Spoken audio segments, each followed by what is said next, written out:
In Titus 2, older women are commanded to teach what is good so they can help younger women love their husbands and children. On today's show, you'll hear from older women who will share timeless, relevant biblical wisdom and personal, profound life experiences to help answer your questions and teach what God says is good so you can be the wife and mother you were created to be. Welcome to another episode of Older Women Likewise.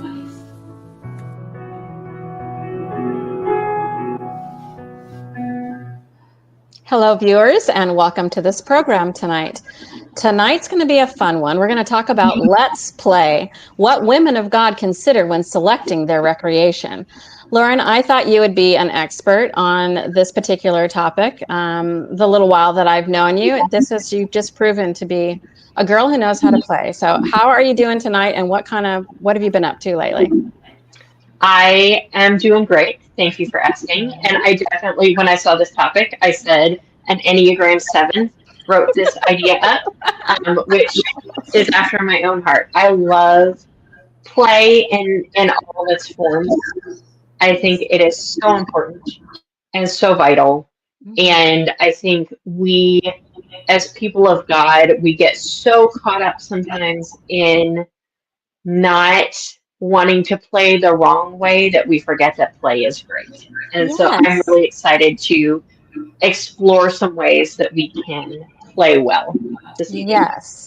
Yes, I love to play myself. Work is sometimes play, but I love to play hard, for sure. Colleen, how are you? I'm doing great, and I think this was a good topic for me as well. I grew up playing sports and board games and Scrabble and just playing on the farm, riding bikes, swimming, all kinds of stuff. And also I was guided into the arts from a young age. So listened to anything and everything, watched movies. And then when I became a Christian in my 20s, I was like, oops, I guess some of these things are not appropriate. Yeah. So I think that I have that perspective of how to get rid of the stuff that you really like, but just can't have in your life anymore. So there were 3 points I wanted to bring up before we get started. Yeah. Just the reasons, like for somebody that's like, well, what's the problem with watching whatever movie and whatever, or listening to whatever song? What's the problem? Well, I think most people would know. They would say, well, some TV shows, video games, or whatever content, I'll just call it entertainment content, can pull you into some immoral behaviors that you're watching and that are kind of fun to watch, and they're dramatic, and maybe people are scantily clad or things like that. So I think that would be the first one. People would say, okay, well, I get that. You do have to be discerning and careful about what you let into your home. The second reason we need to be concerned about what entertains us is that you can just let a screen take up your life. Just by the time my kids came along, there was plenty of good stuff, wholesome stuff on TV for kids, really. But I said no. I mean, they watched a little bit, but we really restricted that because I would much rather have them out in the backyard building a terrible boat and sitting around all day than watching an expert do it. Not that that's a bad thing, but they need to be out and doing and climbing trees and maybe falling out of them and really living their lives. And then in the past few years, I'd say the past 10 years maybe, there's another one that should scare all of us, especially if we're rearing kids, but also for ourselves, for the adults as well. And that is that this entertainment, what entertains you, can be addictive. And I'm talking about, I'm not talking about you just really like it and you want to do it all the time. I'm talking about addiction. The World Health Organization has added gaming disorder to its list of diseases. Wow. There are neuroscientists on the teams that are developing games for kids. And they know just how to addict. And I'm talking about addiction. So that's another the scariest probably reason Yes, and it makes sense that it would be addictive, doesn't it? Because you get all the adrenaline and excitement, and there is actually no physical risk at all, but you get to have the feelings, artificially of all of these experiences, rather than you're out building the boat and you're using the hammer in the backyard at the Osteen's house for the, and it's like, am I gonna, make myself bleed? Or so you want it to be real risks and real adventure and real excitement, and not just the feelings of it. And yes, and it's definitely a dopamine endorphin hit that, and being exposed to all of that is quite overstimulating. So what about examples in the Bible, ladies? I mean, Lauren, you talked about like, we both love to play. That's kind of like we're experts at play. And so is this something that Jesus did? What did Jesus have recreation in his life? Are there any indications of that? Did the Old Testament, was there recreation at all built into that Old Testament practices and such? So what are your thoughts on this, Lauren? I absolutely see Jesus playing. The thing is, we associate play with silliness. Oh. And I don't know that we see Jesus being silly. Right. But if we look at play as recreation, as restorative behaviors, how many times did Jesus go off by himself, seclude himself, rest, pray, meditate, commune with God? So many times throughout his ministry, Jesus would take a step back from the life that he was living and do things that restored him in different ways. Yeah. And I think that's really what the definition of play is. It's when we step out of our busy lives and spend time doing things that stoke our fires in different ways, in ways that we can't spend all day long doing necessarily all the time. Yes. That are still important and good. Yes. I think the first century Christians give us examples of this as well. Yeah. Because over and over in the book of Acts, we see Christians spending time together. And again, if that's not restorative, I don't know what is. Spending time, especially over a meal, with brothers and sisters in Christ, connecting for the first time, but doing those things that restore a new part of us that sometimes gets beat down in the busyness of everyday life. And I think we have ample example of that in the New Testament. We do. We have Jesus attending a wedding, right? I think it's fascinating that there are 7 major feasts and festivals that are mostly described in Leviticus 23. I mean, there's the Passover and the first fruits and the Pentecost and the trumpets, Day of Atonement, and the day of tabernacles. That sounds like camping to me. So yes, God has made us social creatures. God has made us social creatures, and some of us are more social than others. Some of us resonate more with the going off and being alone to restore ourselves. I like the word recreation is recreating. Recreation, right? You're recreating your energy and your vitality again. And some people are more social, but both are very, very good and indispensable for us. Anything you'd like to add to this, Colleen, that you noticed in the Older New Testament related to recreation of God's people? Well, David played the harp. Oh, so yes. He was a musician, and he also made up songs.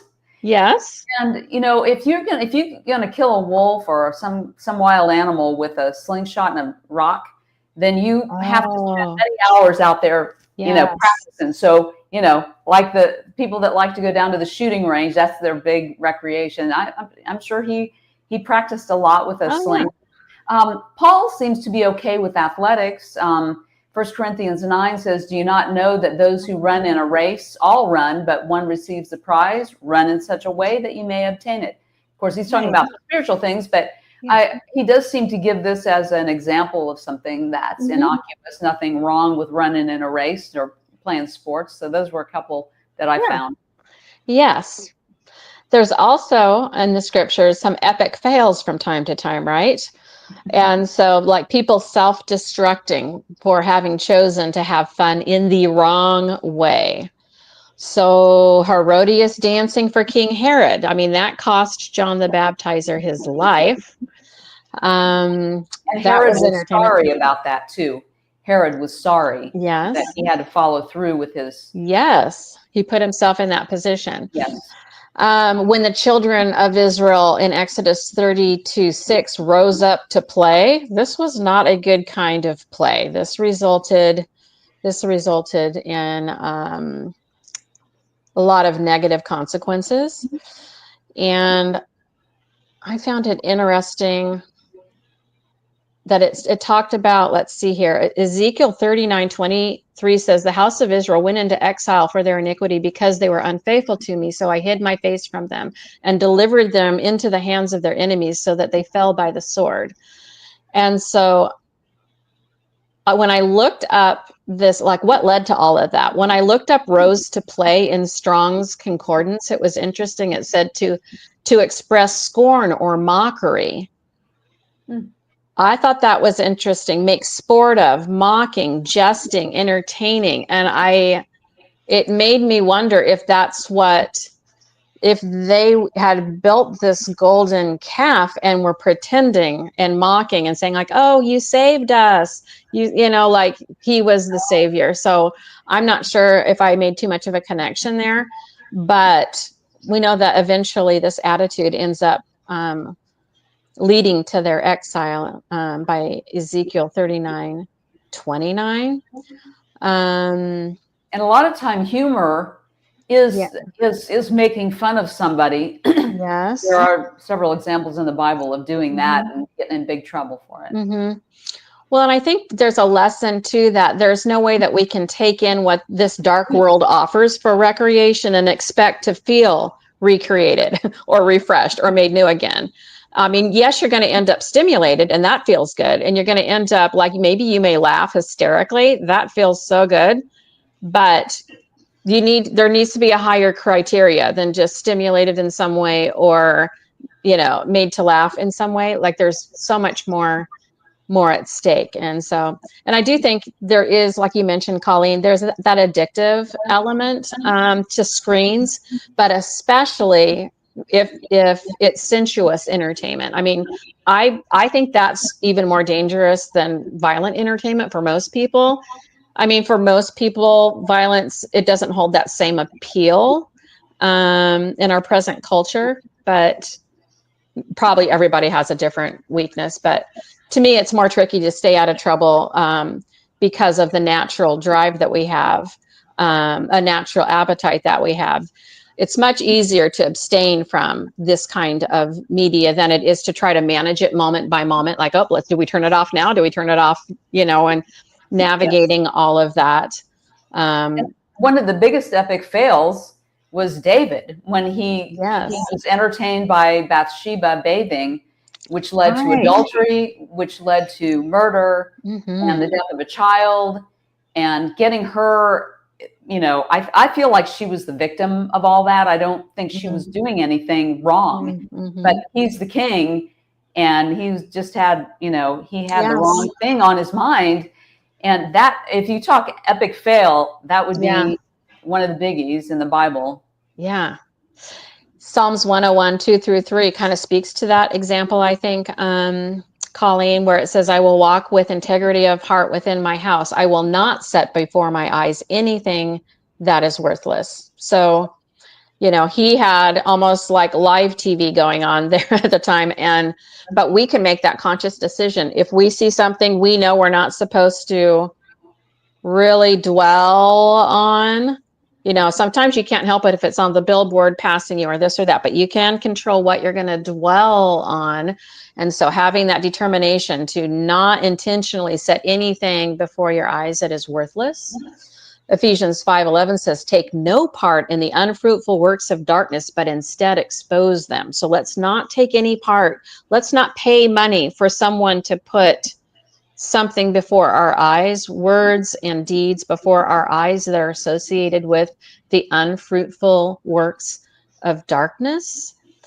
And then lastly, 2 Timothy 3:4, many people being lovers of pleasure rather than lovers of God sell out a blissful eternity for really what could be equated as a bowl of the red stuff. Like, give me just the, just I want what I want right now in this moment. And so let's not become lovers of pleasure rather than lovers of God. So sometimes you have to sometimes there's something that appeals to us that you would love to do, but you love God more. Let's be, if we're iffy on that, let's be lovers of God rather than lovers of pleasure. So what does God say? What does God say? Well, these examples are some of what God says, but in addition to what we've read in the Old and New Testament, what else does God say on the topic of recreation? I think some of what God says is making wise choices. And so I went, for instance, to 1 Corinthians 10. Okay. Where Paul makes the argument in verse 23, quoting, we suspect, the Corinthians, all things are permissible for me. Oh. But he goes on to say, but not everything is helpful. Yes. And so making choices where, okay, it may be that, yes, technically there is nothing sinful about XYZ. Okay. But is that a wise choice? Is that a choice that's going to help you be a lover of God rather than a lover of pleasure? Is that a choice that is going to bring you closer to God in your recreation rather than further away? I think God's ordaining of the Sabbath, even though that is not one that is brought forward in command form to the New Testament, when God ordains the Sabbath in the Ten Commandments, that is because he values rest. He values taking time away from the busyness and the mundanity of life to rest and to remember him.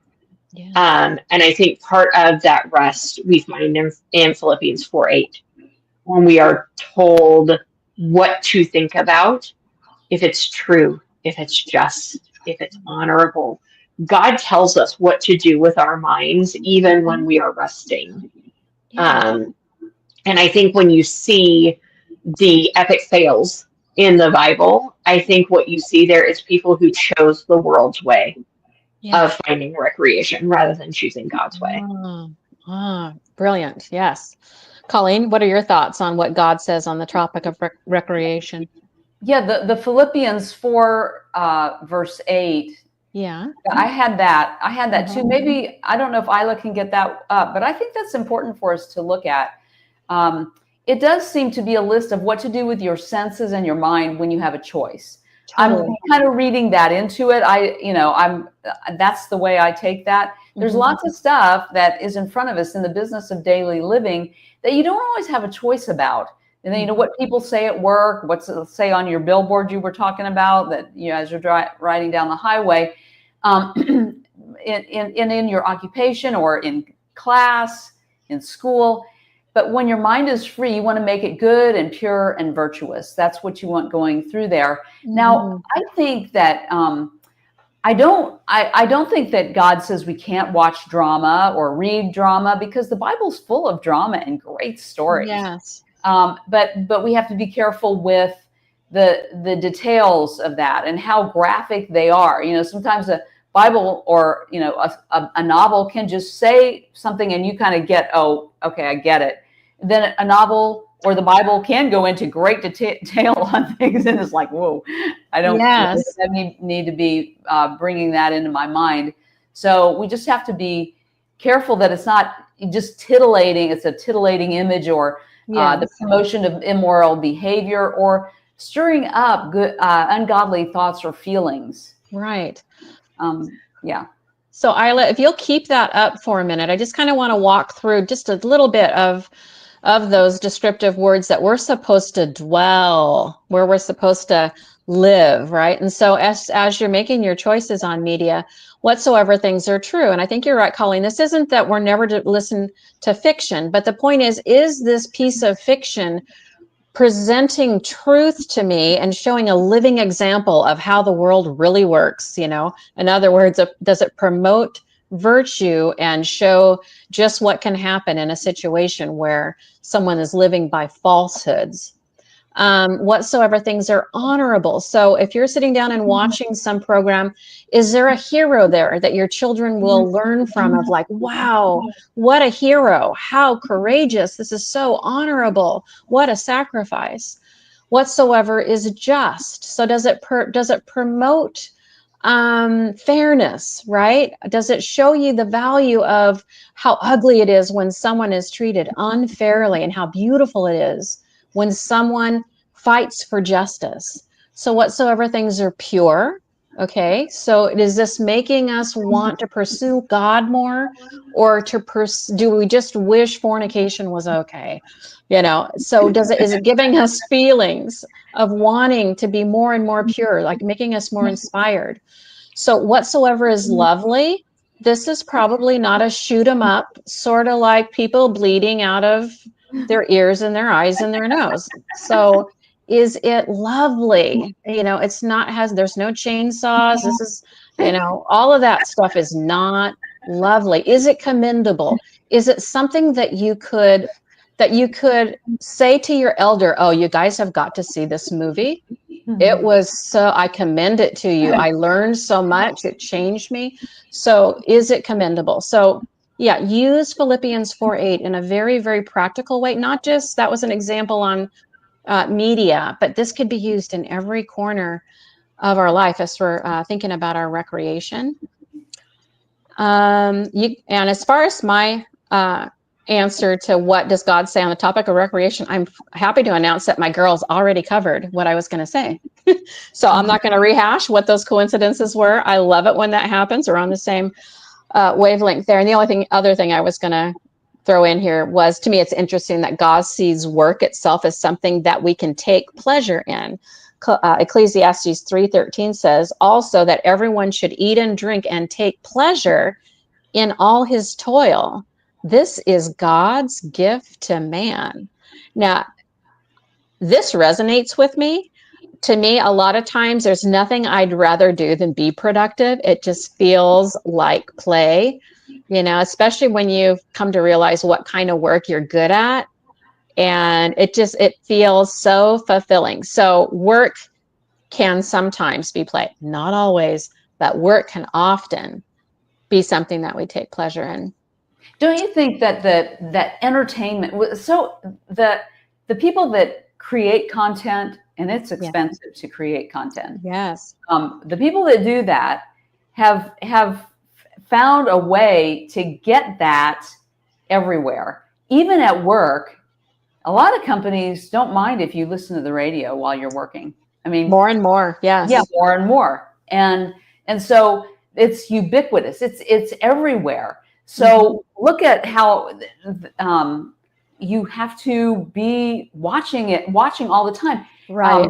You could be watching all the time. Don't we have to stand back and say, well, should be more my mustard or my mayonnaise. Okay. The rest of my life is my life. Right. I work for a living, I rear my children, or whatever you do, your life. But it seems like more and more the entertainment is with us everywhere we are, when we drive down the road, when we're at work. So I don't know if maybe we want to discuss that a little bit, how, because it can just, people can just have their TVs on all day long.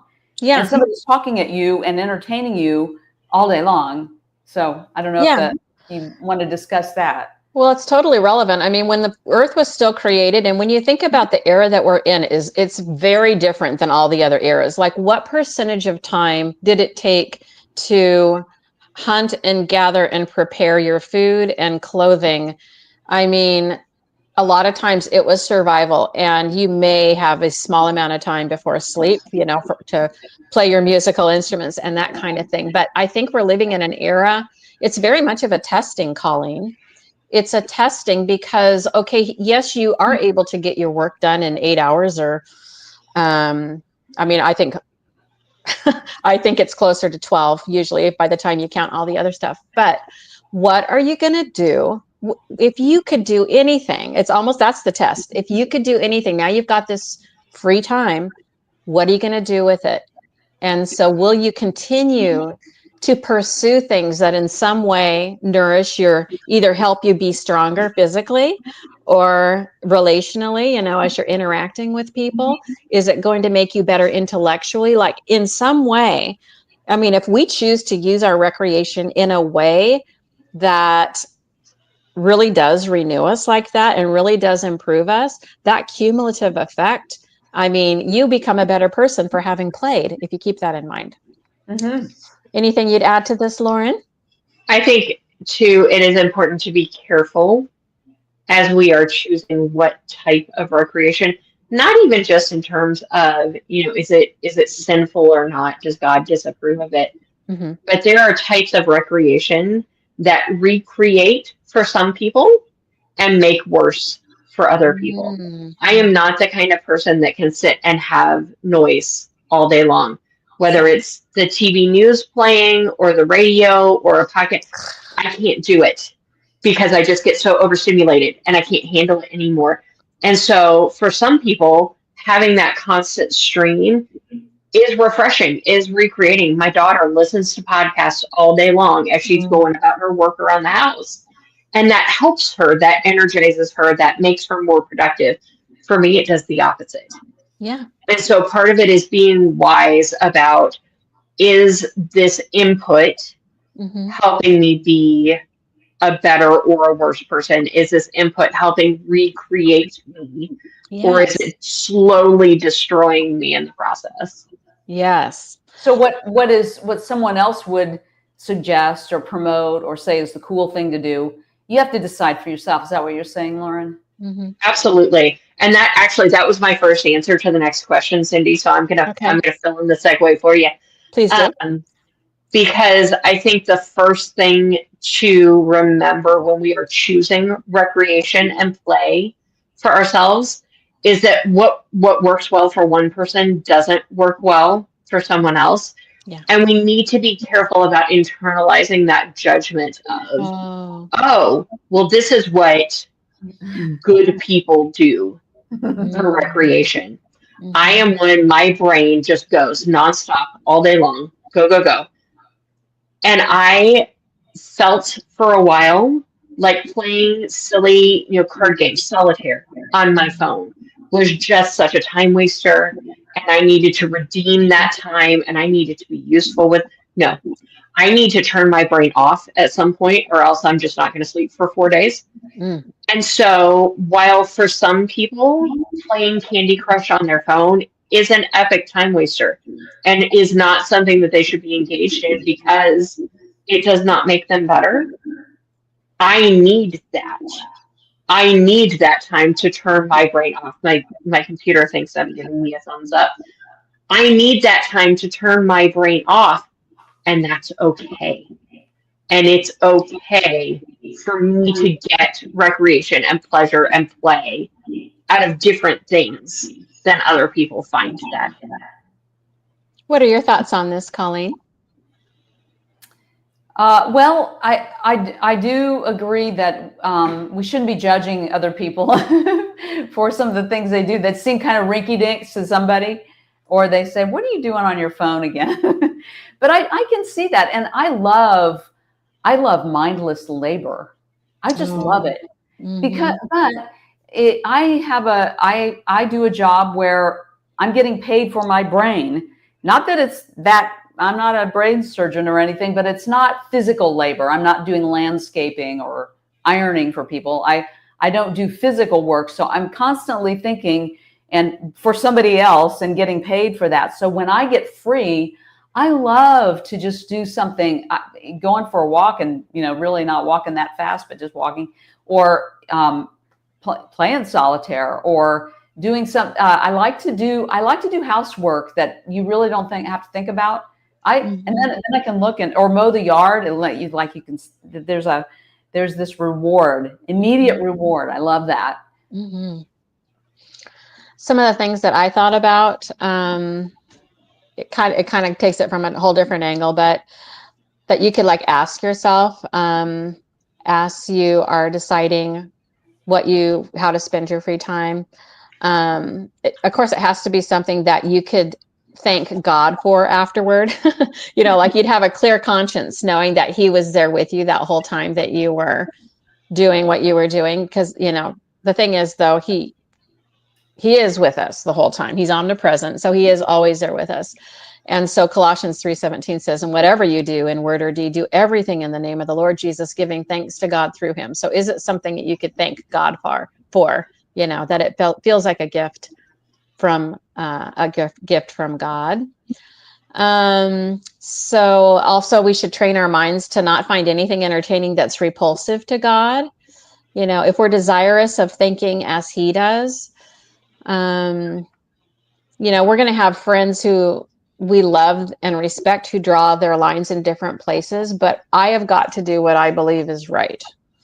And so this is a thing, as you've mentioned, Lauren, that's really between us and God knows what you need. And, anything that you're indulging in to way too much of a degree, we are to make the most of every opportunity, obviously. But yeah, we all kind of veg in a different way.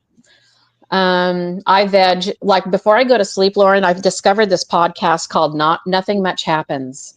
And it's this lady who speaks in monotone and tells you stories that she's written that go nowhere. And it's about making tea. It's about taking it. And it's so boring that it's intended to put you to sleep. That's my version of Candy Crush. Okay. I'm going to try that. That is funny. I've never heard of that. It is Nothing Much Happens. So anyway, yes, because we don't want him to hide his face from us. Like if God was with me there and he sees what's on the screen, he is with me and he can see what's on the screen. Micah 3:4 says he will hide his face from them because of their evil. And there's a prayer there. Do not hide your face from me. Do not turn your servant away in anger. You have been my help. Do not abandon me nor forsake me, O God, my salvation. So you want to be able to say that, on the heels of everything that you've done. And so I ran into, you guys know Stephen Rudd? I found a little chart. Stephen Rudd is a preacher up in Canada. He's prolific and he does charts always in primary colors, red, blue, green, yellow, and it's Stephen Rudd. There's nobody else like Stephen Rudd. Here's just the bullet points. And he's got scriptures. In fact, I bet if you were to Google Stephen Rudd and a few of the words I'm about to say, you could find this chart. That includes all the Bible verses that back it up. He says we should ask ourselves this. Will this activity violate my conscience? Will my doing it cause others to fail or stumble in their faith? Can I glorify God in my body while doing it? Will this put me under evil influence? Will it conflict with my duty? If I do it, will it bring reproach on Christ or his church? Will my efforts at self-control be strengthened or weakened? Is it a work of the flesh? Will it arouse the indecent? Is it legal and right? Remember that one, Lauren. Is it legal and right? Okay. Okay. Does it violate my parents' wishes? So those are some good principles. The hardest one, Lauren, is no trespassing, right? I know. They need to stop putting those signs up everywhere. Man. All right. So I thought we'd end this great conversation with, in addition to your daily refreshment of reading the scriptures, in what wholesome fun have you found your deepest refreshment? And what do you think it is about those activities that leave you renewed? So Colleen, you had talked about like just mowing the lawn, zoning out, you're in your own head, your body's getting all this work done. And then once your mind is at rest, but your body's not. And then when you're done, you're in that zone, you kind of come out of your little coma there and you suddenly have a clean kitchen and you have a really good looking yard. So what are some other ways? What are some other things that you found? Those wouldn't be my top ones, but I do like mindless labor. Right now, I do a fairly strenuous exercise most days. I do a basketball workout at a gym. Really? For about an hour and a half, Monday through Friday. Wow. And and you asked, what are the benefits? Well, you can just Google that and I won't have to tell you. There's a lot of benefits. Yeah. So you can, I'll leave that up to you. But I wear a heart monitor when I do that, so I can really tell whether I'm really hoofing it or if I'm dogging it. And that's what, experts will say, you need to wear a heart monitor and really see what your heart's doing. And I have seen some good benefits. I've got some data on that. So I think my heart's stronger than it was. Let's see. Another benefit of it is that, while I really like it, sometimes I get, I'm watching the clock, it's about time to go. Yeah. I have memorized some scriptures over the years. And so I will just, in my mind, I will say these or out loud. So they probably think I'm crazy, talking to myself, but I will do that. And also I have memorized, I've had some lectures I've done where I've memorized a big, long amount of information. And I do that while I'm dribbling up and down the court. And it's great. It works like a charm. That's how I do it. And it keeps my mind off of the sweat and the pain of getting tired. Also, I feel like I've made an investment in my health. I do this in the morning. Pretty much that's the only time you can really get on that gym. So I feel like I've made that investment first thing in the morning. So I'm loath to do something unhealthy later, like eat something that I shouldn't eat or, whatever. So those are the benefits I see from what I do. Mm-hmm. I used to have a document, I bet it could still be Googled online, called 100 Reasons to Exercise. And it's just a list of all the things that happen when we do that. And so I used to refer to that, but yeah, that is amazing. Now I can relate to, I can't imagine having the mental fortitude to me, that's like two mental things. Like you're thinking about scriptures while you're dribbling. Like God didn't give me that, but swimming laps, I tend to do. I know swimming laps, Colleen, I like to do it where I praise God for like I focus on one thing that I'm thankful for on one length. And then that's about all I can handle on that multitasking thing that you're describing. How about you, Lauren? What refreshes you? What have you enjoyed? I know this will come as a great shock to you, but I love getting out in nature, in creation. Cindy and I have bonded many times over our love of various natural formations out west. I'm actually gearing up to take my kids out west in a few days for a vacation as soon as we're done with school. But we talked earlier about how God makes these things for our pleasure.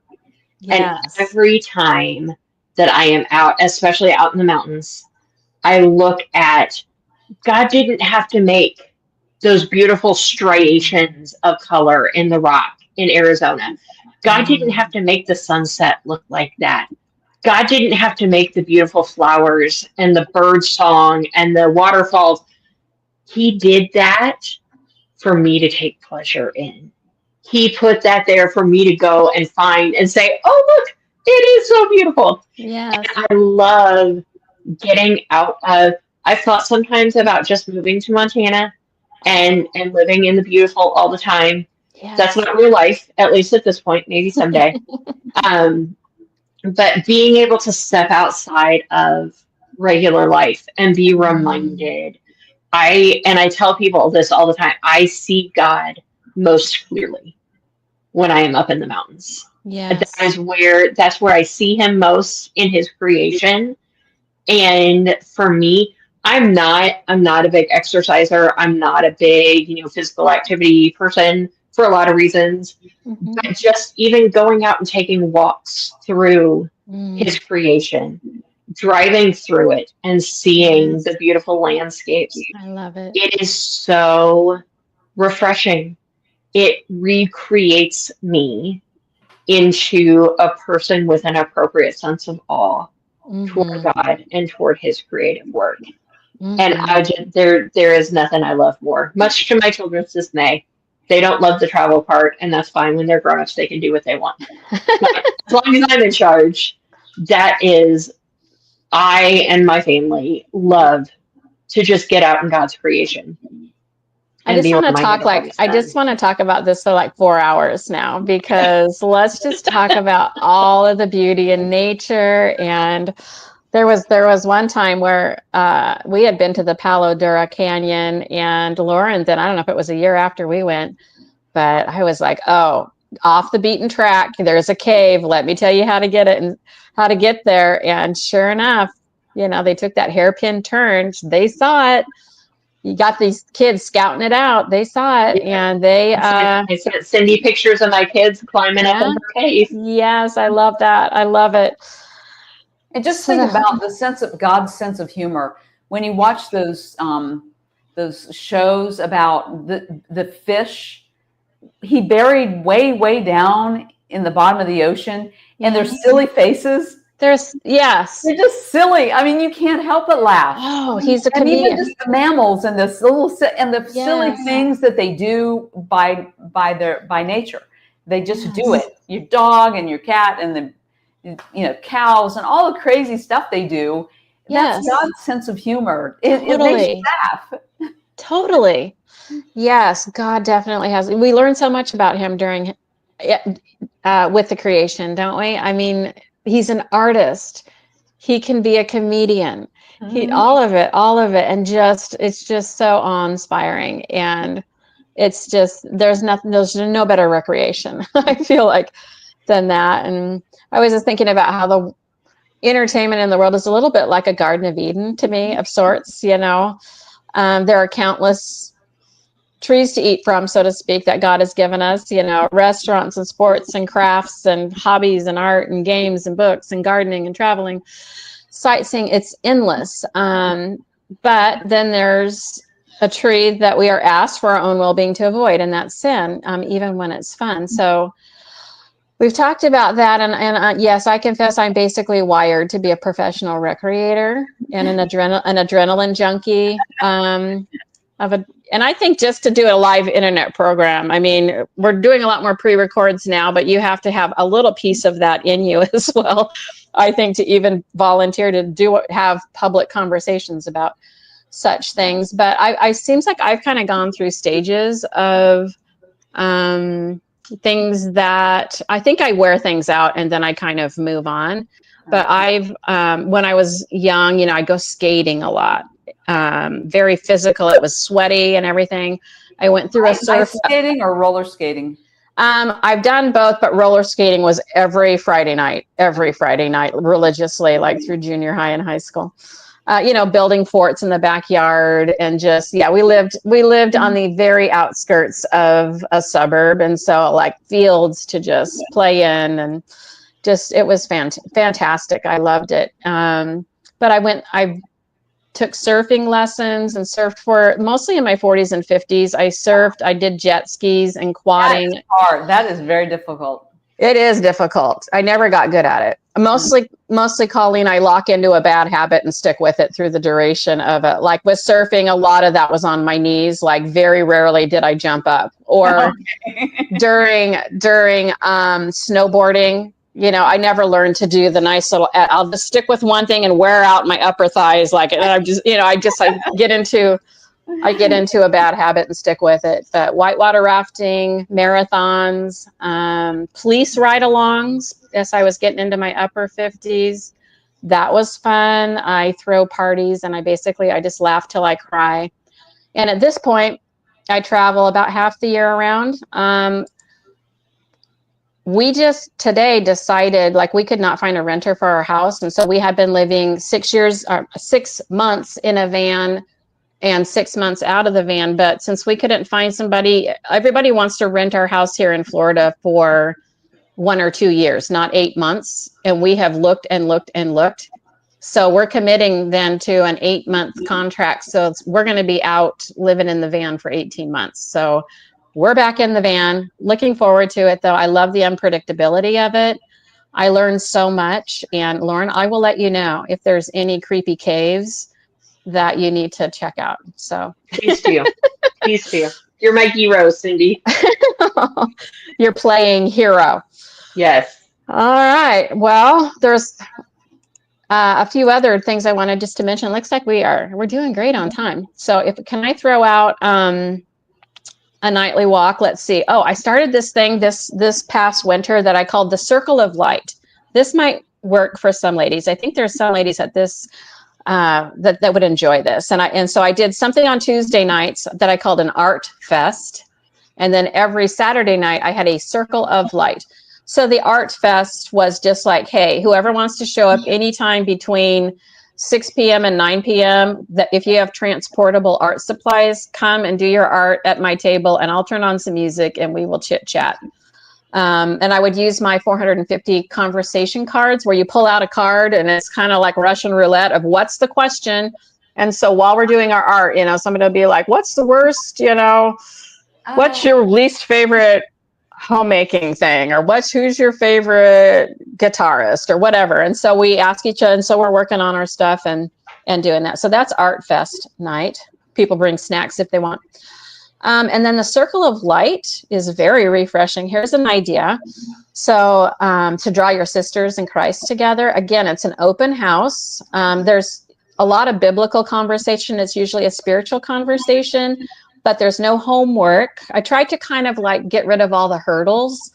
So there's no homework involved, but bring like what you studied this week and learned from the Word of God, talk about that. Or if you have a challenge that you're facing that you'd love to know what the sisters know to be what does God say on this topic, or what are some principles that would help me overcome this challenge. Wherever it was totally different, every single work, it was called the Circle of Light. We'd sit outside by my little propane fire feature, and they would also bring snacks. And so they would come and go. And I told them, listen, if you can show up to one the whole time, you can show up to every single one. Like, it's not like a commitment. So there was, it was different people every week, and just such a bonding thing between sisters. This Circle of Light idea. Yeah. Yep. So that's about all I have. I will say right now, I'm in the middle of making coffee table books. So I'm making a bunch of collages with all of my nature photos and all of my art decor. And I'm going to do a photo book just on murals from all over the country. Another one on art. I think it's called The Art of Wandering.